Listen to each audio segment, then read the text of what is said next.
chama Uma Historiografia Lacaniana do Corpo, a função do corpo para o ato instituinte. E aí, eu procurei fazer essa proposta de trabalhar com vocês, né, o conceito de ato na psicanálise, justamente por considerar que ele vai ser um conceito central no meu trabalho. Para propor isso, né, que eu estou chamando de ato instituinte. Eu gostaria de iniciar a minha apresentação aqui hoje fazendo um contexto histórico, a partir de duas perspectivas diferentes, né? Um contexto social da vida do Lacan durante esse seminário e um contexto social, político da época, né? E aí, especialmente pensando naqueles que talvez não tenham um percurso na psicanálise ou que podem estar chegando agora na psicanálise.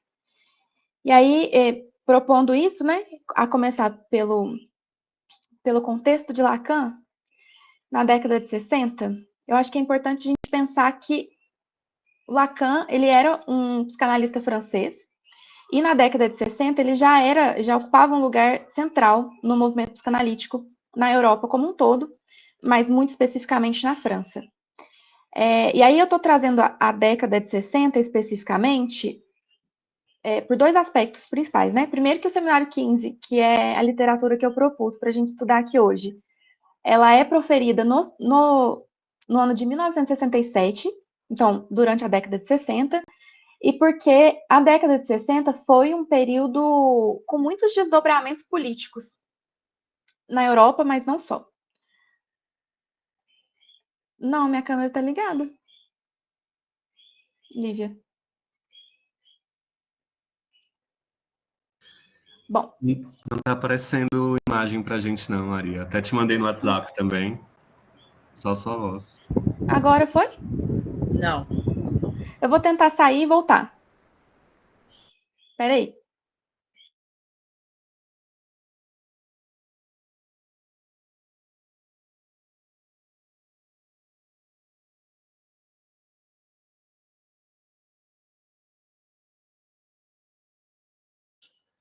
Deu? Tá.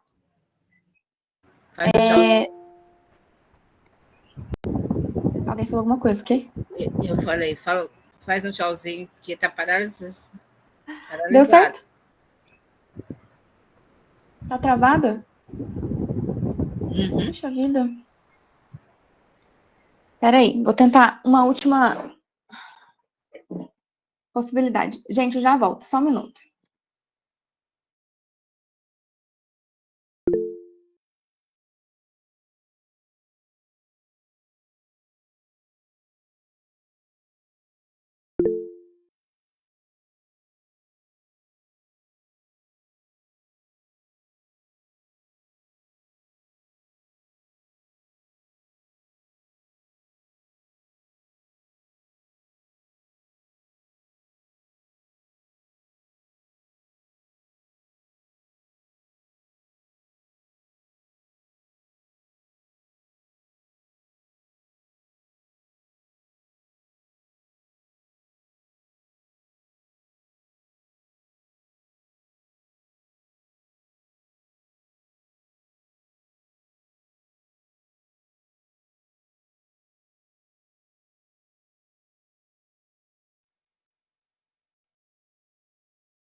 Agora tá certinho, Maria. Só o microfone que tá mutado ainda. Pronto. Bom, vou retomar um pouquinho para não perder a linha de raciocínio, né? Então, na década de 60, Lacan já era uma figura central no cenário psicanalítico. E aí eu estou trazendo a ênfase na década de 60 por considerar os desdobramentos políticos desses anos na Europa, mas não só, né? Bom, aí pensando no contexto pessoal da vida de Lacan, a gente precisa pensar que, em 63, ele foi expulso da Associação Psicanalítica Internacional, da IPA, e em 64 ele funda a sua própria escola de psicanálise, que ele vai chamar a Escola Freudiana de Paris. E 3 anos depois de fundar a sua escola, ele vai, em novembro de 67, iniciar a apresentação do Seminário 15. O Seminário 15, ele vai de 67 a junho de 68.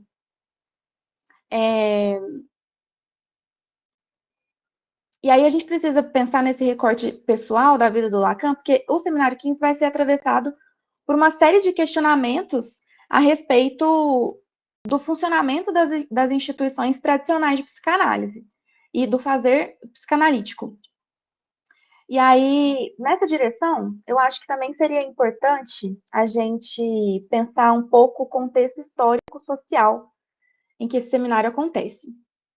Então, Lacan vai apresentar esse seminário de 67 a 68, e eu não sei se todo mundo aqui sabe, mas como era na França, né, foi esse contexto histórico de 68 foi atravessado por um movimento que se chamou Maio de 68, que era um movimento político e cultural, que foi marcado por uma série de revoltas sociais, mais especificamente do movimento estudantil, contra o governo conservador, que reivindicava, de um modo geral, por justiça social. Mas, além disso, se a gente pensa um pouco o contexto fora da Europa, a gente vai se deparar nos Estados Unidos com uma ascensão do movimento negro, que reivindicava igualdade social. A gente vai se deparar com o movimento hippie, que reivindicava o fim da guerra do Vietnã. Assim como se a gente se debruçar sobre a América Latina, especificamente, a gente vai se deparar com uma série de regimes ditatoriais se iniciando, né? Então, a gente pode pensar em 64 no Brasil, em 66 na Argentina, no Chile, no Uruguai, um pouco mais à frente, em 73. E aí, disso, a gente precisa considerar que o Seminário 15 ele foi realizado num período de uma tensão política muito exacerbada, muito acentuada. E, especificamente falando do Maio de 68, que foi importante por uma série de desdobramentos, né, mas especificamente pelos efeitos que tem no movimento psicanalítico, por abordar uma perspectiva que questionava as estruturas. E aí, psicanálise é uma abordagem estruturalista e, portanto, as críticas do Maio de 68 cabiam também à psicanálise. Bom, e aí, eu acho que é importante mencionar isso, porque o Lacan, ele constrói uma obra, né? Então, o Seminário 15, ele é atravessado pelo contexto fulminante ali do Maio de 68, mas aí o Lacan vai construir uma resposta a esse movimento de 68 no Seminário 17. Então, nesse Seminário 17, o Lacan vai formalizar um pouco detidamente ali a teoria dos discursos, né? Uma teoria que visa dizer, né, sobre a estrutura do laço social. Não é o tema do nosso trabalho aqui hoje, mas eu acho que é importante a gente considerar esse contínuo, né? Então, o Seminário 15, ele é interrompido pelos movimentos grevistas de 68, porque Lacan, inclusive, fazia o seminário em espaços de universidade que eram ocupados, né, por esses estudantes, e só no Seminário 17 é que ele vai construir uma resposta elaborada a esse movimento. Assim como a gente pode pensar que o Seminário 15 foi, de certa forma, uma resposta aos efeitos, né, aos restos que ficaram ali da expulsão do Lacan da IPA e da fundação da sua própria escola. Mas aí, retomando o contexto do Seminário 15, então, a gente vê muito claramente que ele foi, né, um seminário atravessado por uma série de questões políticas relativas à época, né, sendo interrompido na greve de 68, e nesse seminário Lacan vai basicamente explorar o conceito de ato analítico, que de uma forma superficial, né, vai dizer respeito sobre como o analista deve agir em relação ao desejo e à transferência. Mas nesse seminário também, o Lacan vai fazer um percurso se aproximando ali de questões éticas da psicanálise e da natureza do próprio sujeito com o qual trabalha a psicanálise. Além disso, no seminário 15, ele também vai fazer uma série de críticas que são muito marcantes às instituições tradicionais de psicanálise, né? E aí, esse recorte histórico, ele é importante para a gente entender a própria construção do conceito, porque, inclusive, o primeiro movimento, né, nas 3 primeiras lições do seminário 15, é um movimento de retomada de construção desse conceito pelo Lacan, a partir de Freud. Então, eu acho que é importante a gente fazer esse movimento de retomada, né? O Freud, ele vai trabalhar o tema do ato desde os primórdios da psicanálise. Então, o ato, ele é um conceito que é trabalhado na psicanálise desde os primórdios da clínica psicanalítica, quando Freud, em 1901, num texto que se chama Psicopatologia da Vida Cotidiana, vai trabalhar especificamente a noção de ato falho e de ato sintomático. E aí, a partir desse texto de Freud, ele vai colocar o ato ao lado de outras produções do inconsciente, como o sonho, que é a obra de 1900, né, a Interpretação dos Sonhos, uma obra muito famosa de Freud, e o xiste, que é um texto de 1905, onde ele vai elaborar esse conceito, chamado Os Xistes e a sua relação com o inconsciente. Quando Freud propõe que o ato está ao lado de uma produção, das outras produções do inconsciente, ele toma o ato como um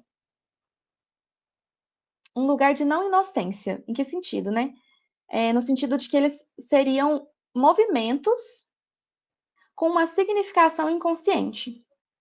Então, a produção de um ato, ela vai ser, a partir desse momento, a partir dessa obra de Freud, passível de interpretação. Então, desse momento em diante, a gente não pode mais dizer que a gente perdeu o ônibus, por exemplo, para ir para a aula porque estava cansado. Ou que a gente sempre, quando chega no consultório do analista, pega a chave de casa, numa força de hábito. Ou que, quando a gente vai receber uma visita inoportuna, a gente simplesmente esquece onde guardou a chave na nossa própria casa. Esses atos, eles teriam significação a partir desse momento, né? São interpretáveis, assim como o sonho e o próprio sintoma, que a Jéssica trouxe muito bem nas aulas passadas para a gente. E aí acontece um primeiro desdobramento na teoria de Freud com relação ao ato, em 1912, quando no texto Recordar, Repetir e Elaborar, ele vai apresentar um outro aspecto importante quanto à construção desse conceito, que vai operar essa mudança de perspectiva, né? O Freud vai elaborar a noção de acting out, que a gente poderia traduzir muito grosseiramente como atuação.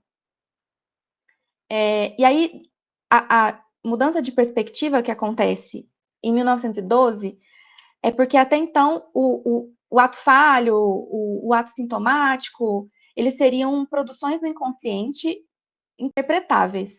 A partir desse contexto, o acting out, ele seria uma resistência à rememoração, que, porventura, pode desembocar numa interpretação, mas que vai depender de um trabalho de análise, porque essa atuação se daria sob a transferência.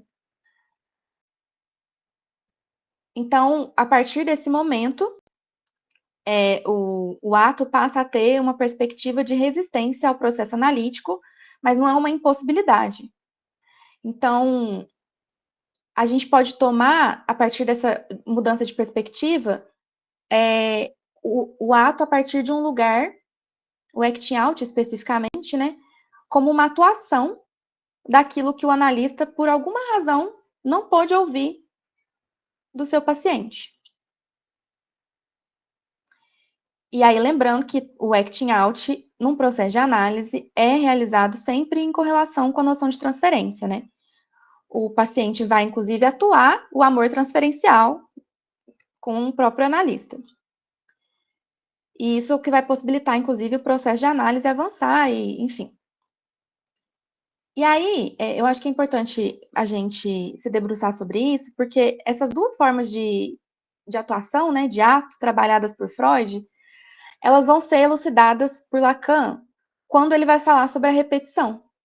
Então, quando o Lacan está falando de tique e de autômaton, ele também está falando sobre uma forma de ato, sobre algo que se repete e que, em alguma medida, produz uma possibilidade. A gente vai falar um pouco sobre isso mais à frente, mas eu queria já trazer esse aspecto, né, que está relacionado aí com a repetição, para a gente deixar aí num cantinho da cabeça e depois retomar. E aí o Lacan vai dizer, então, que o acting out se trata de encontrar no ato o seu sentido de fala. Então, a gente pode pensar que um paciente repete com um analista questões da sua subjetividade para que ele possa dar um sentido, dar um direcionamento diferente do que ele dá sob o efeito limitante, talvez, do sintoma. Bom, e aí isso vai muito de encontro, né, com aquela proposta do Freud lá na psicopatologia da vida cotidiana, de que um ato, ele, por ser interpretável, teria, então, um efeito de linguagem. E aí, eu acho que é importante a gente dizer que por ter um efeito de linguagem, o ato, por ter um efeito de linguagem, ele não pode ser equiparável a uma simples ação. Porque as coordenadas do ato vão ser coordenadas simbólicas. Então, se a gente repete numa análise a nossa vida, falando sobre ela, é para que isso possa se reestabelecer, para que isso possa ressurgir de um outro lugar a partir da linguagem. Para que a gente possa dar a esses movimentos da nossa vida um significado. Então, a partir disso, a gente pode pensar no ato, de qualquer forma que ele se apresente, como interpretável, seja o ato sintomático, seja o acting out, seja a passagem ao ato e todos esses outros atos aí com os quais a psicanálise trabalha. E aí, o Lacan vai usar um exemplo muito ilustrativo para representar essa noção de ato, né? O que é isso que ele está chamando de ato analítico, afinal de contas? Bom, tem uma figura, eu não sei se tá fácil de vocês acessarem, mas é uma pintura que representa o momento em que o César vai atravessar um rio que se chama Rubicão. É uma pintura do Adolf Ivon, que é a capa do Seminário 15. Só que o Seminário 15 não tem traduzido oficialmente em português. Então, a capa, eu não sei se a capa do livro que está lá na biblioteca está com essa imagem, mas não é difícil de encontrar essa imagem, não. E ele vai usar a capa do Seminário 15 é essa figura justamente porque ele vai usar esse exemplo do atravessamento do Rubicão por César como um momento ilustrativo do que seria um ato, né? E aí, para aqueles que não conhecem, o Rubicão é um rio que se situa na Itália e que, na época de César, demarcava o limite daquele lugar físico que não poderia ser ultrapassado pelo exército da República. Então, não podia entrar em Roma sem atravessar esse rio. E o exército não podia entrar em Roma. Então, o Rubicão, e aí um aspecto importante, né, de dizer é que o Rubicão, para ser atravessado, ele não precisa de um grande esforço. Não é um rio transatlântico, ele é um córregozinho, quase. Não é um grande esforço para atravessar o Rubicão. E aí o Lacan vai dizer que para atravessá-lo bastaria um salto. Só que aí, no contexto de César, para atravessar o Rubicão, implicava automaticamente você ser considerado inimigo da República. Então, quando César salta sobre o rio, e a figura retrata essa imagem, né, esse quadro que eu trouxe citando aqui para vocês, o César está desafiando as leis da República.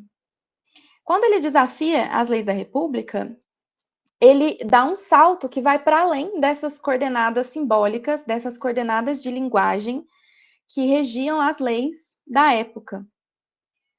Então, antes de atravessar o rio, César era um soldado da República, um general. No momento em que ele salta sobre esse rio, ele se torna um rebelde. Então, isso traz uma característica importante para o ato, que é o momento de um instante. Quando ele salta sobre o rio, ele já não é mais o mesmo.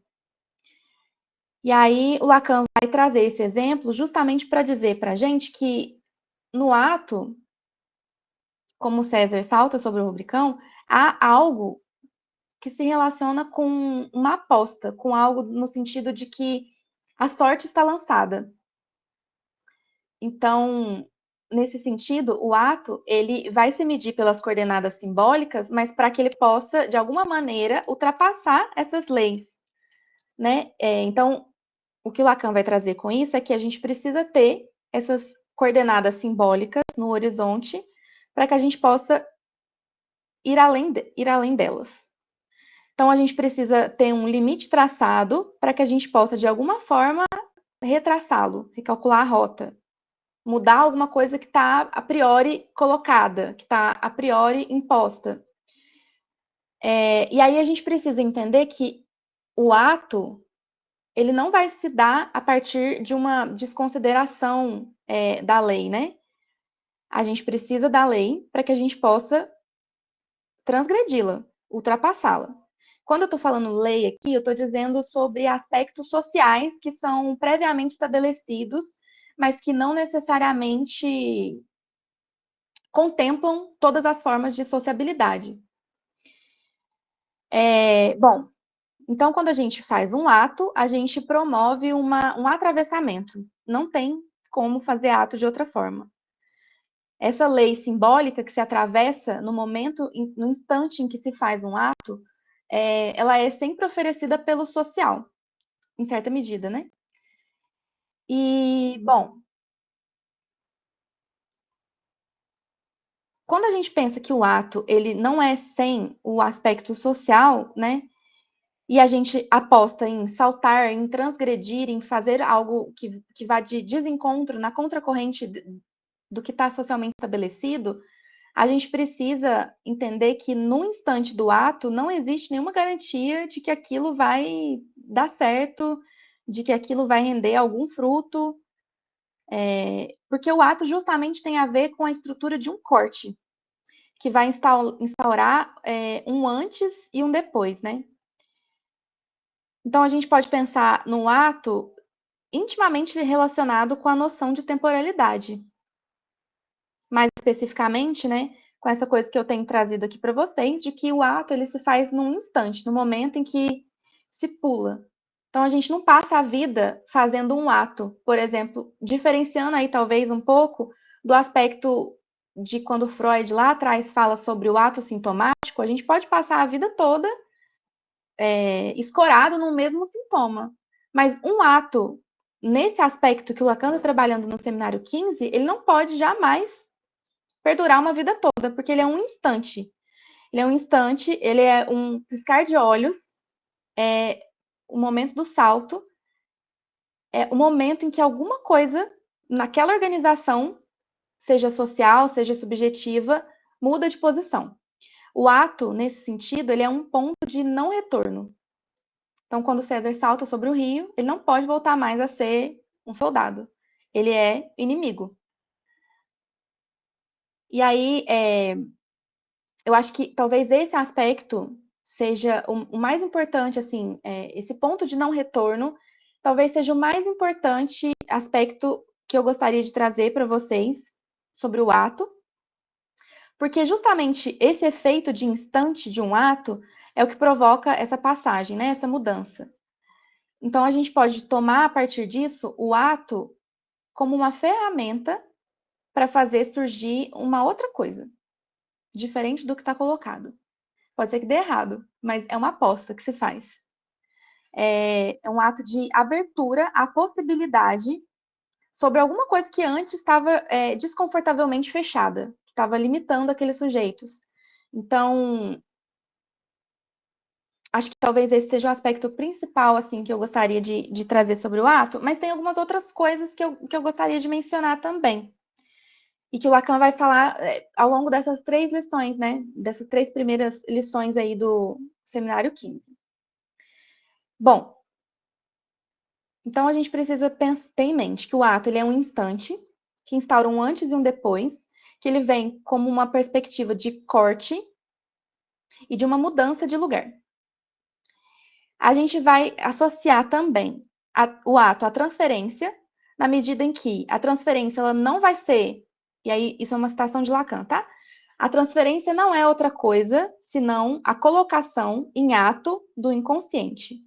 Então, a transferência é como que se fosse uma possibilidade de que você revivencie atuando o seu inconsciente para poder reposicionar alguma coisa na sua organização.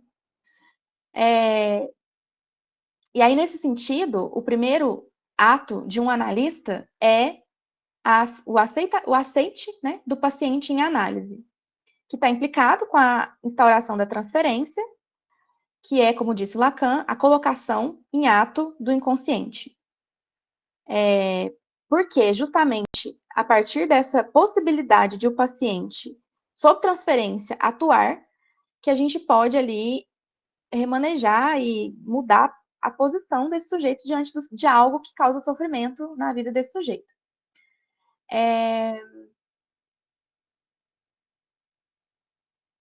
Então, a gente pode pensar que o ato, ele tem, de alguma forma, relação com a emergência disso que a gente toma na psicanálise como sujeito, né? Mas ainda nessa primeira lição, o Lacan vai trazer aspectos que são importantes, diferenciando o ato de ação. A gente pode pensar que talvez, com o exemplo que eu trouxe, né, de que o ato de César pular sobre o rio é o que consiste em ser um ato, e não talvez a ação dele saltar, e não, mas na verdade o que consiste em transformar esse salto em um ato é a mudança de posição. É a relação, o lugar que ele ocupa diante dessa lei instaurada socialmente, né? Então, atravessar o rio implica uma mudança de posição. Inclusive, ele poderia ter só perdido tudo naquele momento, né? Então, é uma aposta que vai operar com essa inscrição dessa lei social que está colocada. Isso significa dizer, então, que o ato, ele de alguma maneira se difere da ação, porque ele vai romper com a reprodução automática, com o autômaton. Ele não vai ser uma reprodução inconsequente, ele vai ser uma reprodução que aposta numa possibilidade de algo novo.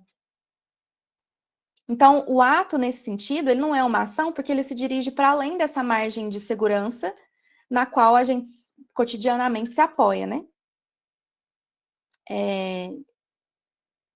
Quando o César salta, então, sobre o rio, ele não tem garantia de que isso vai se sustentar. E isso vai trazer consequências, né? Que são desconhecidas, inclusive, num primeiro momento. E aí o Lacan também, nessas primeiras lições, ele vai se perguntar o que é, para um psicanalista, um ato.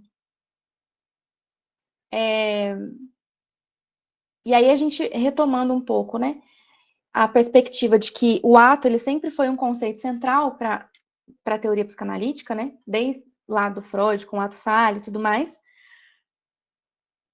até quando a gente chega no conceito de repetição, né, quando eu falei da repetição automática e de autômaton e de Tiquet, mas também quando a gente pensa em uma repetição, quando a gente fala de Tiquet, né, justamente é pensar nessa reprodução que é necessária para fazer emergir esse novo. Então, o ato atravessa todos esses conceitos e, nesse sentido, Lacan está ali a de se perguntar, né, o que é um ato, o que para um psicanalista é um ato, né? E aí, eu acho que esse exemplo da repetição eu trago justamente por pensar, bom, existe numa análise algo que se repete e que se repete numa condição de fazer algo novo emergir. Então, quando a gente pensa na fala de um paciente que todos os dias vai lá e se queixa da mesma situação, a gente pode pensar numa repetição relacionada ao autômaton. Mas esse paciente precisa repetir essa situação e falar sobre isso para que ele possa, na medida em que ele fala, elaborar algo e, a partir da interpretação de uma análise, fazer surgir esse novo, fazer surgir esse movimento necessário para que TQ possa acontecer, né? Restabelecer uma rota nova, diferente daquela que ele já está cansado de seguir.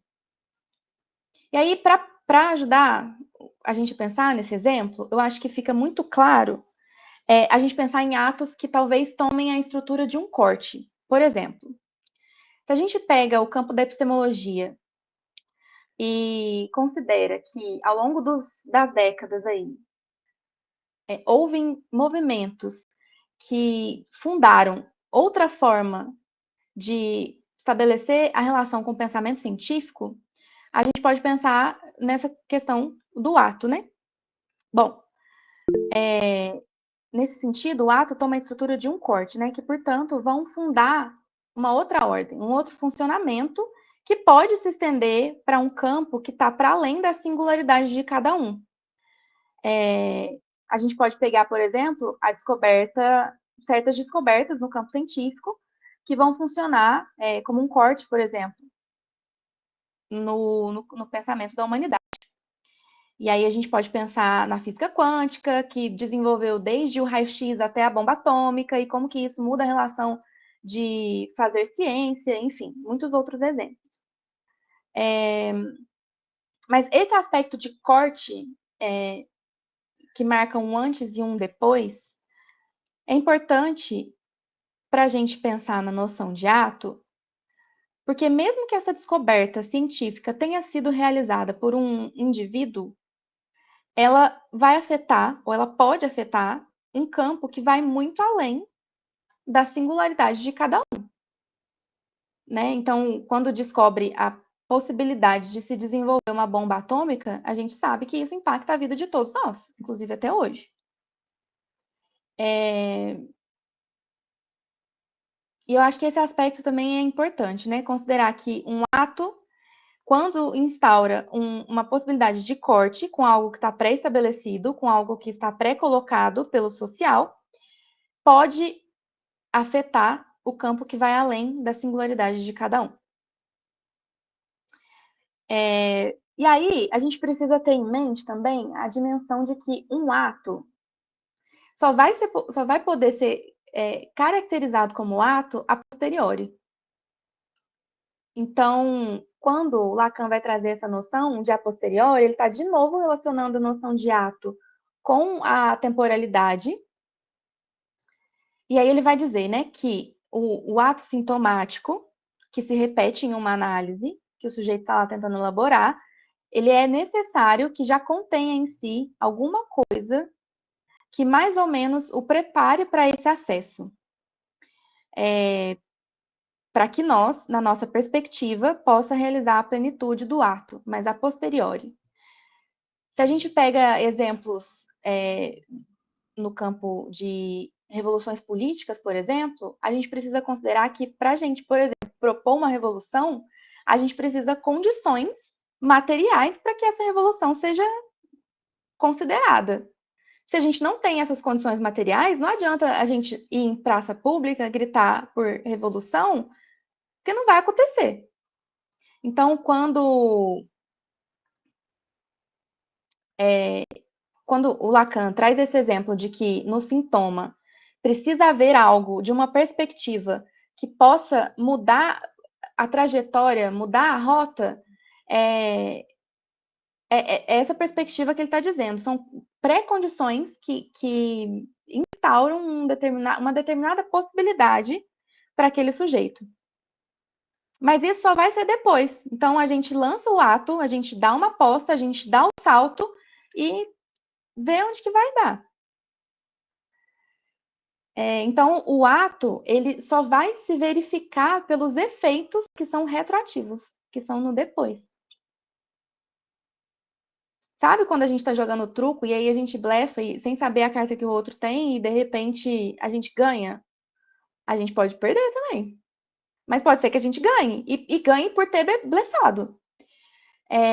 Então, quando a gente está jogando dados e a gente aposta, enfim, passa um pouco por aí. A gente só vai saber os efeitos do nosso ato no depois. E aí, eu já queria finalizar com vocês, assim. Fala, Álvaro.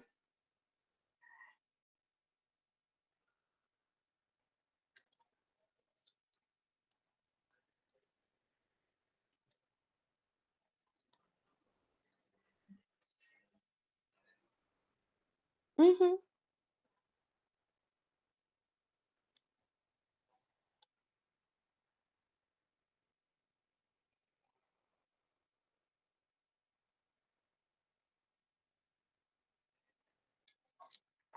uhum, uhum,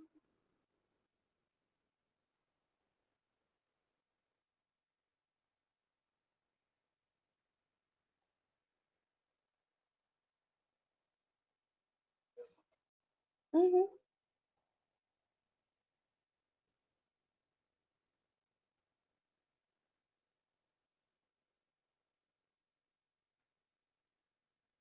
uhum. Pois é, Álvaro, e eu fico pensando que, assim, talvez o exemplo que o Lacan traz para ilustrar o ato deixa a gente com a sensação de que precisa ser uma coisa grandiosa, mas eu acho que talvez seja nas minúcias que a coisa acontece, sabe? Por exemplo, quando uma pessoa que porventura vivencia uma série de relacionamentos abusivos no campo amoroso, por exemplo, ela de repente decide não voltar mais para aquele relacionamento. Mas ela não decide simplesmente dizendo que decide, ela não retorna. Então, o ato ele traz essa dimensão de. Pode ser pequeno, mas ele produz efeitos que são muito, talvez, grandiosos na vida daquele sujeito, né?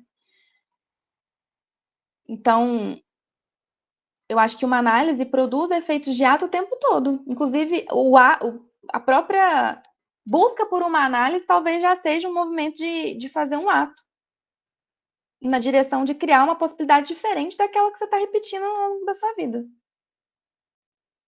Enfim, não sei se era isso que você estava pensando.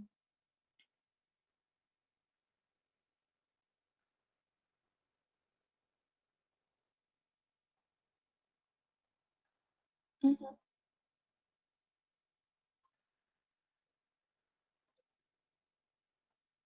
uhum, uhum. Vou trazer o exemplo para talvez quem não conheça. O Lacan atendia uma paciente que ela era uma mulher alemã, mas ela morava na França, pós Segunda Guerra Mundial. E essa mulher alemã tinha a casa invadida pelos soldados da Gestapo, é, durante a Segunda Guerra. E eles sempre invadiam num horário específico, às 4 da manhã, não vou lembrar agora exatamente o horário. E todos os dias, mesmo após a mudança dessa mulher, mesmo após o fim da guerra, essa mulher acordava em intenso sofrimento neste mesmo horário que a, que a Gestapo invadia a casa dela, numa angústia enorme. E ela fala sobre isso na análise com Lacan. E aí, quando a gente pensa nessa noção, né, de justamente fazer do ato um efeito de linguagem, é isso que o Álvaro colocou muito, muito claramente aqui. O Gestapo era o nome da polícia alemã, mas em francês, Gestapo significa gesto sobre a pele. Então, quando Lacan, nesse movimento de se levantar, toca a pele dessa paciente, ele produz um efeito de ressignificação disso que até então era uma violência na vida dessa mulher. Então, e aí ela diz depois, né, dos efeitos disso. quando Lacan se levanta e faz o gesto sobre a pele, ele está fazendo uma aposta. Pode ser que o efeito disso não fosse esse que produziu, mas foi um movimento de aposta. Ele soube depois, né, os efeitos que teve. Ela diz: eu retomei alguma fé na humanidade que eu tinha perdido naquele momento que ele faz o gesto sobre a pele. Inclusive, muito obrigada pelo exemplo, Álvaro. Acho que ilustra muito essa coisa do ato enquanto um efeito de linguagem, né? Dentro da estrutura. Enfim. Não sei se era isso que eu estava pensando, Álvaro.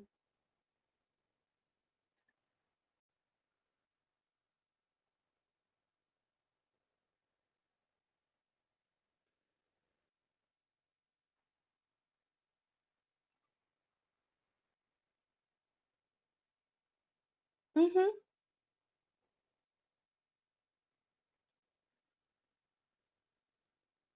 uhum. Mas é uma construção porque os efeitos só podem ser a posteriori. Mas o salto, a aposta do analista de que talvez uma interpretação possa ter efeito de abrir para essa possibilidade, é um estalar de dedos, assim. Bom, já estou finalizando com vocês e aí eu vou abrir para perguntas. Eu acho que o último aspecto, né, que eu queria destacar sobre o ato é justamente a relação do ato com a angústia.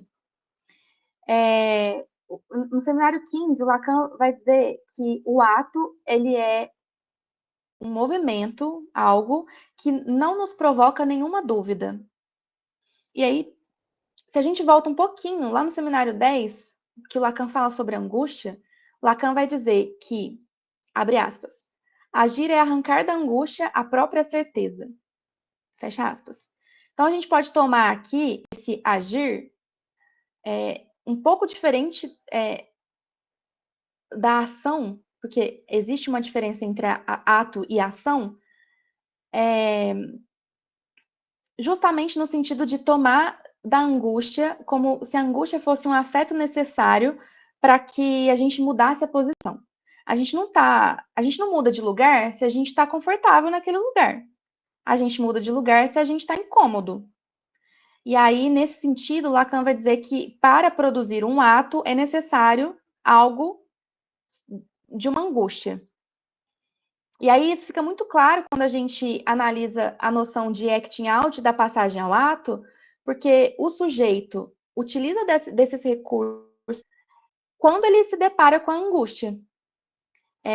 Então, nesse sentido, a gente pode pensar o acting out como um ato que se dirige a alguém, que tem um remetente. No caso de uma análise, por exemplo, vai se dirigir ao analista. E a gente pode pensar na passagem ao ato um movimento onde o sujeito, ao se deparar com a angústia, se precipita e despenca para fora dessa cena. Então, ele não atua mais, ele passa ao ato. Nesse sentido, passar ao ato implica que esse sujeito se identifica com esse lugar de fora da cena, com esse lugar de resto, daquilo que cai. E aí, quando a gente está falando do trabalho, especificamente, né, com populações minoritárias, né, com populações que são violentadas cotidianamente, a gente precisa ter muito cuidado, um olhar muito cuidadoso quando a gente vai falar sobre essas formas de lidar com a angústia. Porque se a gente está aqui tentando produzir outras maneiras do que é socialmente colocado para essas populações, eu acho que a gente precisa um olhar muito atento para esse aspecto, especificamente. Mas aí, assim, agora eu estou finalizando mesmo, só para dizer o seguinte, e eu queria que a gente ficasse com isso, assim, para o próximo encontro, porque eu acho que a partir disso eu consigo elaborar um pouco melhor com vocês, num segundo momento, o que eu estou querendo falar, que eu estou aqui falando de ato instituinte. Bom, lá no seminário 11, Lacan vai dizer que um ato, um verdadeiro ato, tem sempre uma parte de estrutura, por dizer respeito a um real que não é evidente. E aí eu acho que isso se relaciona muito nessa direção do que eu estou tentando propor no meu trabalho, de que tem alguma coisa na dimensão do ato que vai comportar uma parte de estrutura. Então, se o sujeito, para a psicanálise, ele é afetado pela estrutura, a estrutura pode também ser afetada pelo sujeito.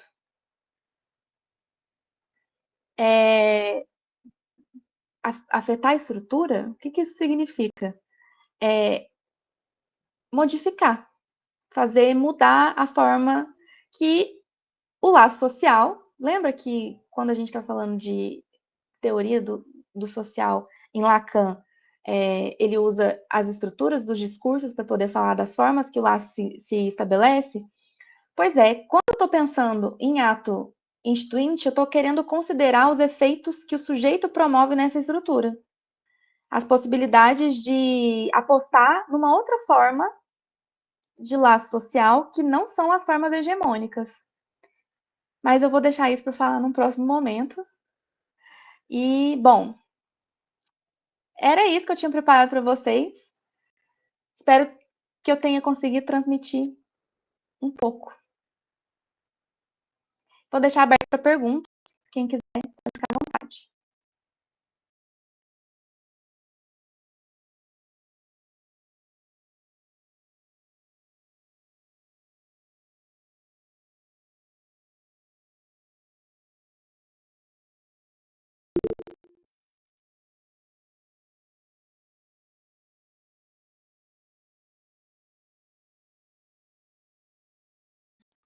Eu não sei quem levantou a mão primeiro, mas, gente, fica à vontade para tomar o microfone aí e falar.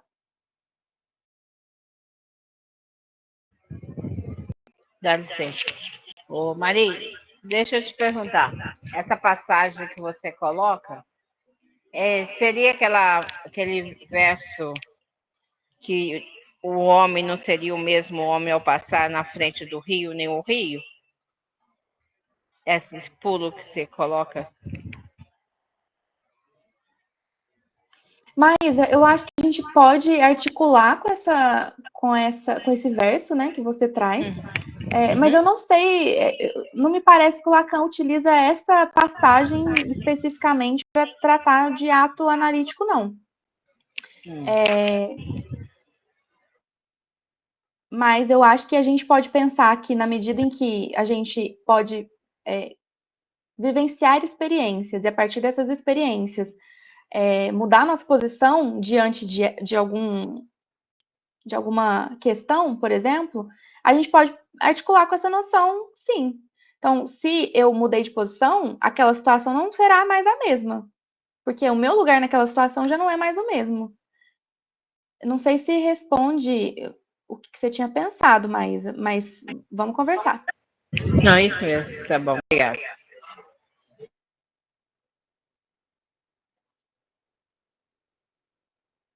Duda? Maria, você falou um pouco sobre as várias modalidades de ato, né? Começando pelo acting out, né? Enfim. E aí você pontuou a questão da passagem ao ato, né? Eu queria saber um pouco mais sobre isso, assim, como ter essa delicadeza diante desses casos, assim, de passagem ao ato, né? O que pode ser feito diante disso, assim. Bom, que pergunta difícil, né? Mas vamos lá. Primeiro, eu queria dizer que não tem uma resposta universal. Não há resposta universal, porque cada caso é um caso.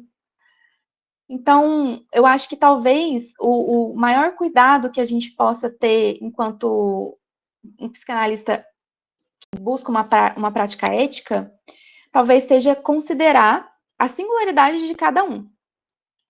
Uma singularidade que se afeta por um laço social que é comum a todos. Então, acho que talvez isso em primeiro lugar.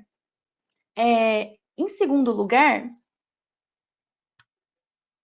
eu acho que a gente precisa estar sempre muito afinado, muito alinhado com as nossas ferramentas, que são invariavelmente teóricas. E nesse sentido, eu acho que quando a gente pensa, né, que talvez uma psicanálise seja um manejo de angústia, uma clínica do manejo da angústia, a gente não pode estar desadvertido dessas questões. Quando Lacan vai propor a passagem ao ato e o acting out como recursos para lidar com a angústia, ele vai quase que dedicar um seminário todo para isso. E existem outros recursos, né? Ele vai elaborar um quadro que tem, acho que, 9 possibilidades. Inclusive, o sintoma é uma dessas possibilidades. A inibição é uma outra dessas possibilidades. A emoção. Então, e aí talvez caiba ao analista justamente fazer o manejo da angústia para que a gente não chegue no nível de dificuldade de movimento que é propício para uma passagem ao ato. Mas eu acho que o movimento de buscar uma análise e falar sobre isso já tem, de alguma forma, pode ter efeito de aliviar essa quantidade de afeto, né, e tirar o sujeito desse lugar aí que é realmente muito complicado. Não sei se eu te respondi, mas acho que é um pouco por aí. Obrigada, Maria. Lívia? Maria, eu fiquei com uma dúvida, mas assim, eu acho que ao longo da aula você foi respondendo. Queria só confirmar. Porque você fala assim, que o ato ele é um ponto de não retorno. Mas eu tenho a impressão que a atuação em si, ela já comporta uma dimensão da repetição e de retorno, e que para você chegar no que você propõe, né, de fazer surgir uma outra coisa, de produzir algo diferente no que está fechado, eu acho que sempre é preciso retornar, né? Pois é. Então, Lívia, o que acontece? Eu acho que são conceitos que estão muito alinhavados. Então, para produzir tiquê, a gente precisa de repetição, certo? Mas se a gente está falando de um ato que produz algo diferente, que produz um ponto de não retorno, a gente não pode estar falando da mesma repetição de autômaton. Em que sentido? De que se a gente retorna, a gente está no sintoma, a gente não está mais no ato. A gente não está na produção do novo. Se a gente reproduz da mesma maneira, se a gente repete automaticamente, a gente está no sintoma, a gente não está na tiquê. A gente não está propriamente nessa dimensão de novo, de inédito. Mas então, mesmo que o sintoma ele venha de forma substituída, eu não vou ler ele então como um tiquê, eu vou ler ele como repetição. Exatamente. Entendi. Mas é isso, é cada caso. Pode ser que o sintoma daquele sujeito nesse novo lugar cause muito menos sofrimento do que... Porque a gente também não quer curar o paciente, né? A gente não vai cair nesse lugar ingênuo. E eu acho também que é não ter uma ideia de que essa produção do novo vai ser uma mudança, sei lá, tipo assim, enorme, A gente não tá falando de transformar água em vinho. Isso, exato. A gente tá falando de, eu acho que, enfim, coisas pequenas, corriqueiras. E que depois podem se tornar grandiosas ou não. Vai depender, né? É sempre a posteriori, né? Os efeitos. Não sei se eu respondi a sua dúvida, Lívia. Respondeu, porque eu tava entendendo como sinônimos, assim. E aí agora eu entendi que não é. Tem um texto do Lacan, quando ele vai falar do tempo lógico, que eu acho que fica muito claro isso. Os 3 prisioneiros lá do tempo lógico, eles precisam um instante de concluir. Porque se não for no instante, ninguém vai sair. E aí, a depender da estrutura, né, cada um vai lidar de uma maneira com essa condição temporal. Mas o ato, propriamente, de apostar na resposta é um instante. E aí, se fica na repetição de, nossa, mas será que é isso? Será que é aquilo? Ou então, vou só me acomodar aqui, aí a gente está na dimensão sintomática e não de produção de algo novo, né? Embora a repetição seja necessária também nesse lugar. Perfeito, Maria, muito obrigada. Gente, alguém tem mais perguntas? Estou disponível.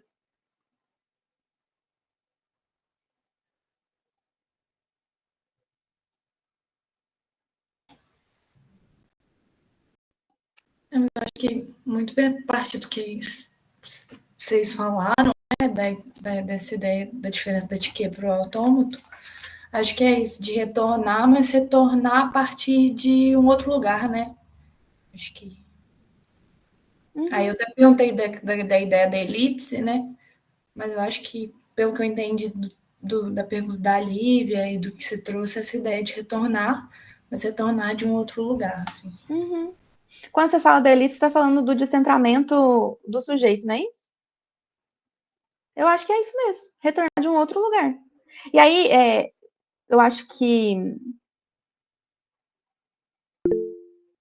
quando o Lacan vai falar, né, que tem algo do sintoma que já precisa ter uma pré-condição para que algo novo se instaure, é disso que a gente está falando. A gente não vai reconstruir aquele sujeito.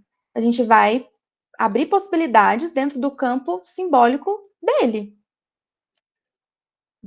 das condições da época. Então, assim, vai ser sempre uma resposta singular.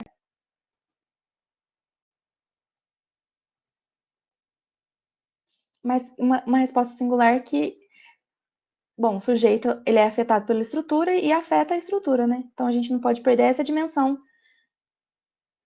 de vista.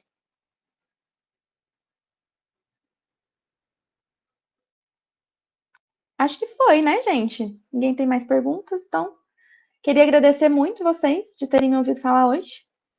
E nos encontramos daqui 15 dias. Então tá bom. Tchau, gente.